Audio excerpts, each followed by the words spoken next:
Angústia é o substantivo que define a vida de Luiz da Silva. Funcionário público, vive de aluguel, tem uma empregada e reclama diariamente da vida. Na verdade, ele reclama de tudo. Ele não consegue ver mais alegria em nada do que faz. É aquele tipo que empurra a vida e vive por viver. Apesar de inteligente, ele sempre acha ruim de não ter nada e não ter conquistado nada. Mas o incrível é que você nunca o vê lutando para conseguir alguma coisa. Parece que tudo o que faz é somente para passar o tempo e não ter nada de pensar em si mesmo.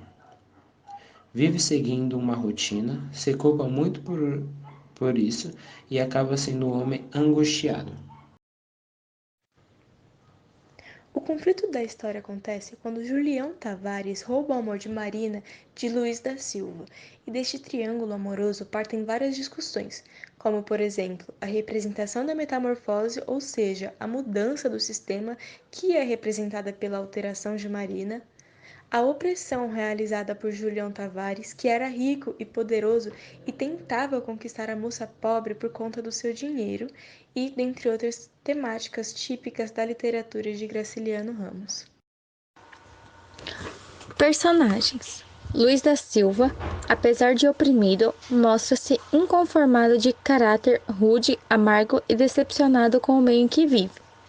A preocupação do mesmo com a justiça social acaba sendo por causa da sua inconformidade com sua própria vida e não com a dos outros. Marina, estereótipo das mulheres da época, tão bem retratadas por outros autores, tem certa futilidade devido às leituras que fazia.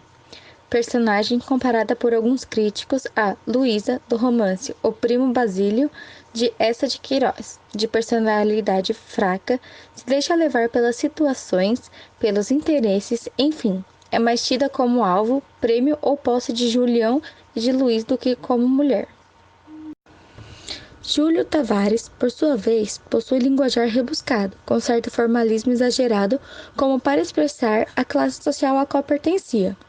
Além disso, se mostrava um patriota vazio, ou seja, sem ideias políticas. Este personagem é também comparado a um dos personagens de O Primo Basílio, o conselheiro Acácio.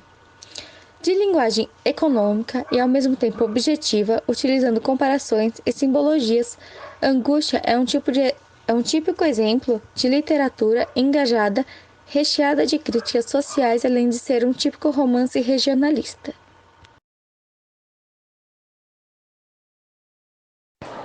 O livro Angústia, de Graciliano Ramos, foi publicado no ano de 1936, época em que o escritor estava preso no governo Vargas, e é considerado um dos romances mais ricos da literatura brasileira. O livro ganhou um prêmio Lima Barreto pela revista acadêmica e contribuiu de maneira eficaz para fazer do seu autor um dos maiores escritores da literatura brasileira. Tendo forte influência do contexto histórico da época, a história é dotada de diversas simbologias que fazem referência à situação social, ao sistema político, e ao mesmo tempo discute a existência humana, as relações sociais, o psicológico e etc. Além disso, pode ser considerado o que chamamos de romance metalinguístico.